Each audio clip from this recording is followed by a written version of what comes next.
Hello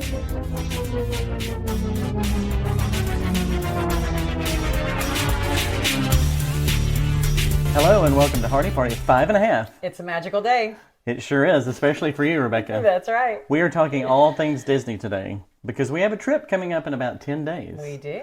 So to start that conversation, I want to ask you, because every year it seems like Disney has new things going on. Mm-hmm. So what are some of the new things we can expect from Disney World this year? Okay, so there are some things that have changed, especially since we're kind of past the COVID thing. But the first one is there's no more reservations for parks. So you can go to any park any day. There was a time period there where you had to make a reservation. You had to go to that park that day. So they've done away with all reservations. If you are a season pass holder, you probably already know this, but your situation's a little different, and I think you're getting the shaft, and you know what I'm talking about.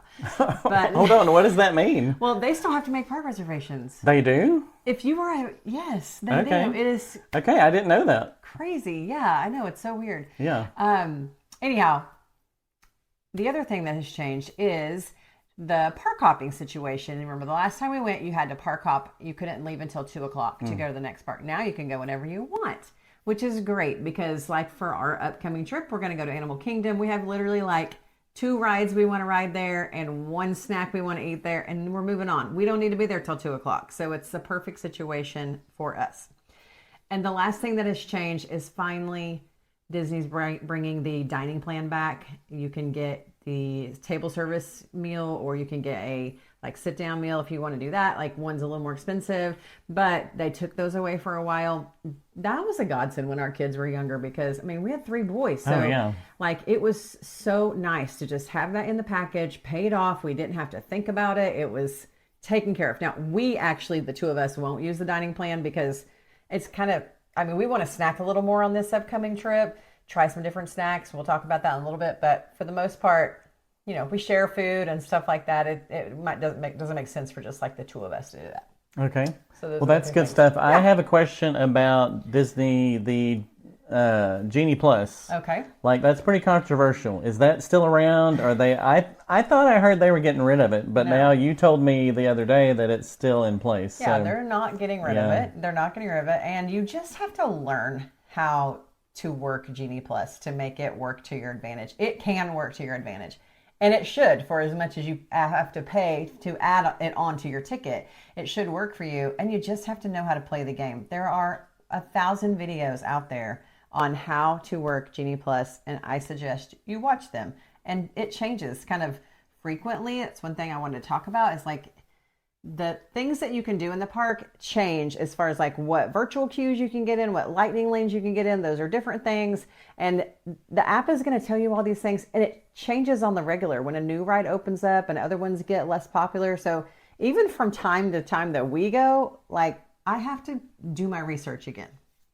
Okay. Mm-hmm. So I wonder, I don't know in this day and age if everyone's used to having an app, but maybe there's people out there that don't. But if you go to Disney World, you have to have the app, right? For sure. I can't imagine doing Disney World without the app. If for nothing else, then you just can check wait times.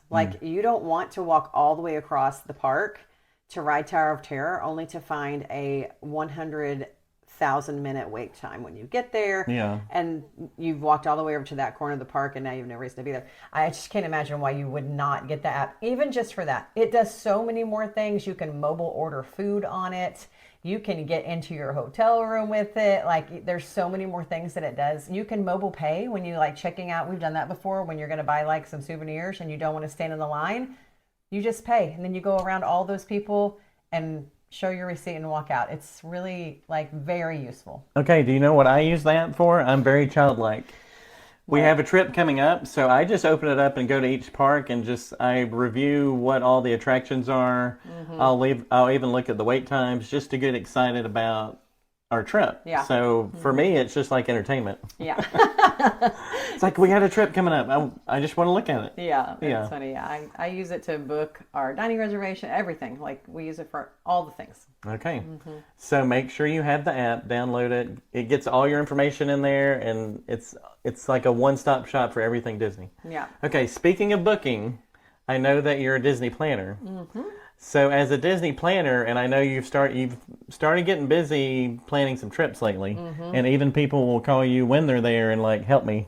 You had that like night before last. Yeah. So when you're planning a trip for someone, what are some of the things you think about in advance for them so they don't have to think about it? Yeah, so I always like to sit down with my guests if I can and go over the app with them because it is so important and it does make your trip a little bit easier.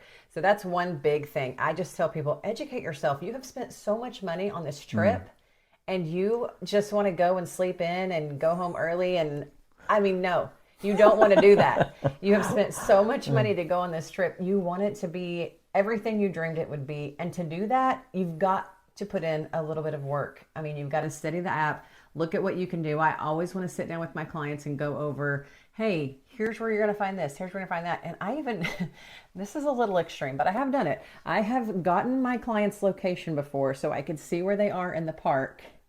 And This sounds like you. I had their login for their Disney app and I could follow them and see where I did this for pretty much just a day because she figured it out real fast, but I wanted to help them just to make sure, okay, I see that you're near here. Do you see that this wait time is this amount or grab this right now or whatever, and kind of helped them through like that first half of the day. And then they were free to go. Like, so that was real-time help. It was real-time help.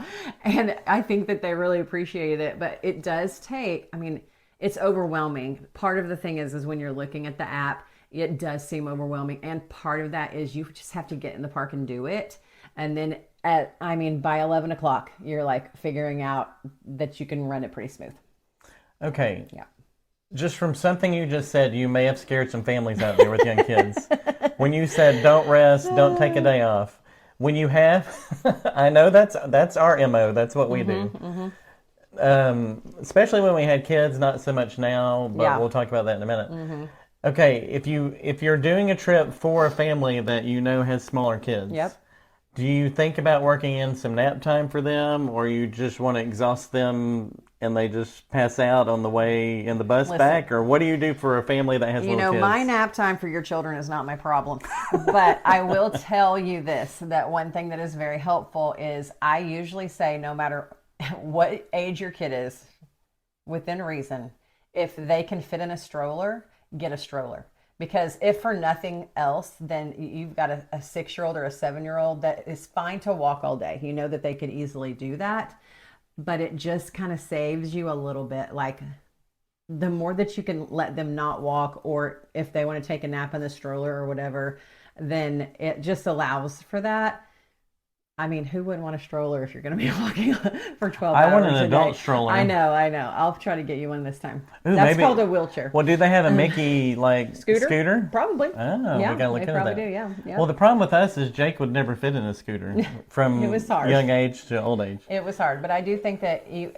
And the other thing that I liked one of those a stroller for, is it helped me keep track of the kids. Yeah. Like they weren't just like running off. You know, you see like, oh, there's Mickey. Oh, there's a lightsaber, and they're just like taking off into a gift shop. No, when they were in the stroller, like we knew where they were. So. Well, as a dad who parked and maneuvered the stroller, it was sometimes hard to find the stroller parking.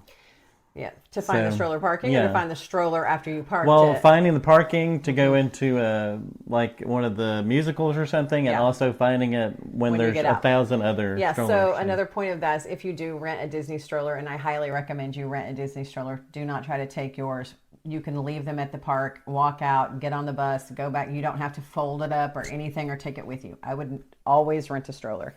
But they are all the same color and they do all look the same. They will put your name on it, but that's it. And so take something to help you identify your stroller with, whether that is think outside the box a little bit, like a handkerchief or a scarf or something, or tie your own balloon on it or anything like that. I have even heard of people taking a clean diaper, putting it in a grocery bag, pour a little Coke in it, and tie it to the handle of your stroller. Because, what does that do? Well, it just looks like a dirty diaper in a bag, and nobody's going to touch your stroller. Okay, well, yeah, I would not steal that stroller. I would find another one. Exactly. You'd find another one with a cute scarf. So. Okay, I have one more question for parents that have kids, little ones. Now, when you first have a kid, you're super excited to take them. Yeah. So we were actually just talking about this earlier today. For you, what is a good age to take your kids? Because if you go too young, they're not going to remember any of it. Yeah. So what's a good age that it's going to be, you have to have patience as a parent because you want to take them. But what do you think is a good age to take your kid where they're going to remember that they actually went?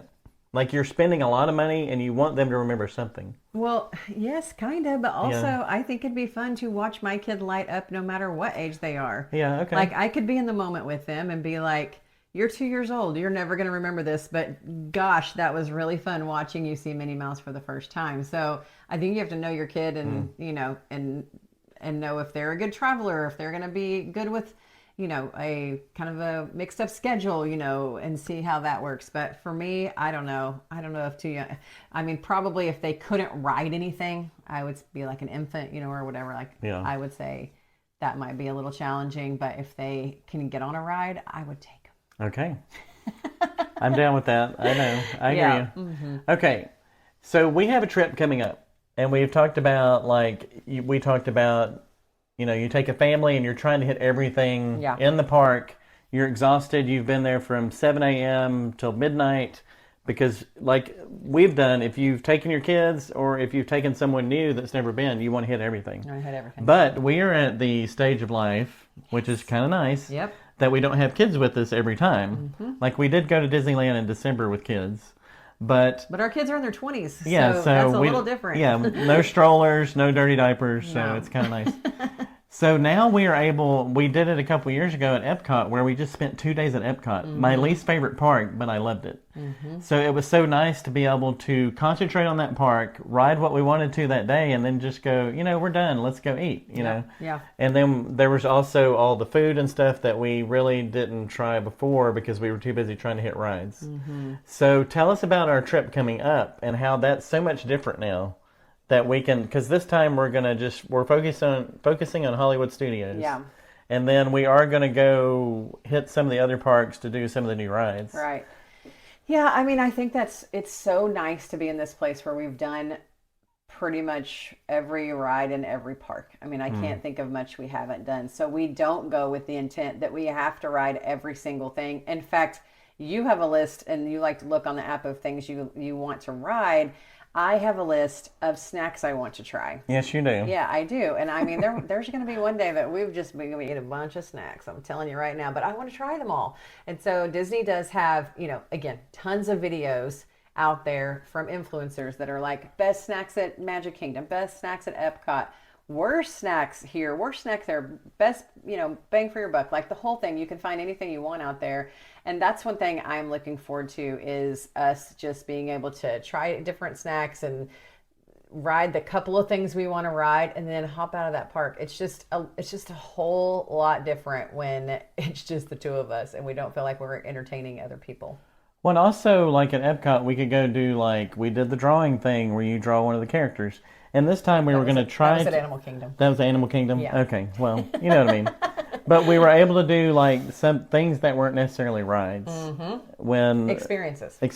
Yeah. Like this time we tried to get the elephants at Animal Kingdom, but they was sold out. Right. So for you, who for years, man, I remember there was one time I took the map from you that didn't work out too well. There was crying and gnashing of teeth. Back when we had paper maps. Yes. So I know that there was a time that you were very focused on getting to everything in the park. You had your map. You planned it out. So how does it feel now when you go and you don't have to do that? Did it freak you out at first and now you're like, oh, this is cool? But did it really, when we first did that, did it freak you out that we weren't just going and going and going? Okay, you've said two different things because you just implied that I will not be looking at a map and that is false. Yes. Okay. But you don't have as big a plan as you normally would have. Right, but you still have to plan. I mean, you still have a 7 a.m. trying to tap in and get on virtual queues on certain rides. I mean, you do still have to plan. And then your day has to be planned around those rides. So it is freeing because I'm actually only just doing that for the two of us. And I feel like if something doesn't go how we want, you and I can pivot quickly. And that's freeing. But when you have your kids and other people with you and they have their heart set on certain things and things don't happen, then that can be a little trickier. So I think it's just a little more freeing to be able to do that. Really? So you've adjusted to that well? Oh, yeah. Okay, well, good. Yeah. Okay, I meant to mention at the beginning that if you could find the hidden Mickeys, that you could win this chip cup that we bought 20 years ago. What? I'm not giving away No, the I'm chip just cup. kidding. But see if you can find the hidden Mickeys. I don't know if you're watching. I don't know if you can find it. Okay. So really, my final question is, what are some of the, like I mentioned, there's a couple of new rides that are pretty awesome that we're going to check out. So tell us about the new rides, and then tell us what you were most excited about doing. Okay, so the two new big rides that we actually have not ridden yet is Tron Yeah. and Guardians of the Galaxy. Cosmic Rewind. That's at Epcot. I'm looking very much forward to that. I think people do get a tiny bit of motion sickness on it. I don't think I'm going to have a problem. And it's supposed to be absolutely incredible. Definitely trying to get on that ride twice. So this is Guardians. That's Guardians. So I heard this from Alex, who has taken into your footsteps of he's like an amusement park geek. Yeah. Mm-hmm. He told me that it's like there's a story. It's a roller coaster, but there's a story going on at the same time. So that's pretty cool. Yep. Yeah. Yeah. So that's at super excited Epcot. about that. Yes, and then Tron, right next to Space Mountain in Magic Kingdom. That one, the biggest complaint about Tron is that it's short. It's not very long, but it is supposed to be incredible. And the more you ride it, the more fun it is. Obviously, looking to get on that twice. Okay, so tell us how, for people out there that don't go to Disney all the time, you just mentioned getting on a ride twice, and this is the newest, most spectacular ride at Disney. Yeah. How are we going to ride it twice? So what you have to do is you have to get up at 7 a.m. Well, really, you have to get up before then because you got to be refreshing your screen on that handy dandy app to get into a virtual queue. It will give you a ride group time if you are fortunate enough to get in it. If you don't get in it at 1 o'clock, you can try, at 7 a.m., you can try again at 1 o'clock, but you have to be tapped into that park.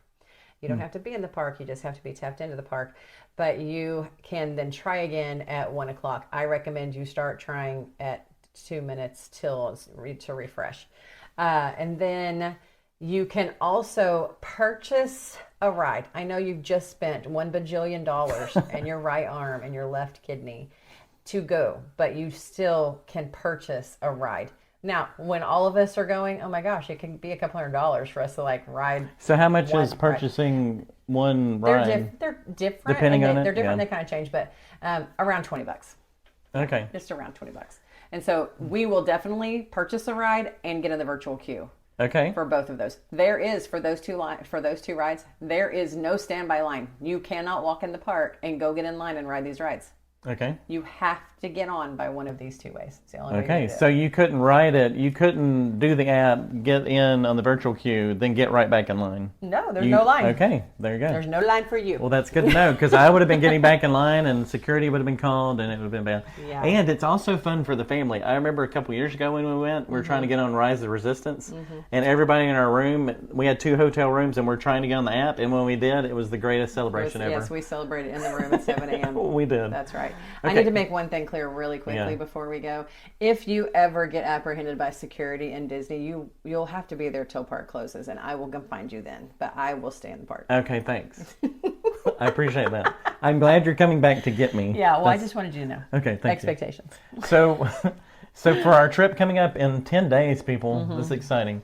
What's the one? I know there's 100 things you're looking forward to, but what's the one thing you're really looking forward to? A cinnamon roll at Gaston's Tavern. Okay. Well, that was That's easy. weird. Yeah. That's weird, but It's it's weird cool. that it's food. Yeah. And Guardians. I definitely am looking forward to riding. I mean, Guardians is probably actually up there. Yeah. Yeah. What about you? I knew you were going to say a snack. We have a note that we share, and there are so many snacks on that note. We're going to have to do a lot of walking to walk off those snacks. That's not going to be a problem. Okay, for me, this is pretty special. 19-year-old Scooter is just going crazy, and because we just a few months ago we interviewed Kevin and Michelle, who are the original he is the original Indiana Jones, and she is like I think the second Marion from the Indiana Jones Stunt Spectacular. And in talking to them, they said if we show up, we can get a backstage VIP tour. And I'm telling you, hey, you may end up seeing me on the show. If I can talk Kevin into it, maybe he can train me in about 15 minutes, and I can get out there. Or maybe this is when you get apprehended by security. Yeah, I think it's going to be a combination. I'm going to try to get in the show, and they're going to tase me, which I've always wanted to be tased. And it can't hurt at Disney being tased. They're not going to hurt you at Disney. So. Right. Anyways, actually, that's my favorite thing is we're going to do a backstage tour of Indiana Jones Stunt Spectacular. Yeah. And I just can't wait. Yeah, it's going to be awesome. Yeah. We are going to ask, like, how much of this can we record? So Yeah. hopefully we'll have some backstage footage coming. If anything, we'll have some pictures and we'll tell you all about it. That's so right. it's going to be awesome. That's right. Okay, Rebecca, are you ready to go to Disney World? I'm ready to go to Disney World. Okay, I think everybody that's been listening is ready to go too. All And right. if they're not ready, they can give you a call or email and you can help them out. I can have you ready for Disney World. There you go. It will be Rebecca Hardy's Disney Boot Camp. There you go. All right. Well, Hardy Party 5.5, over and out. We'll see you next time.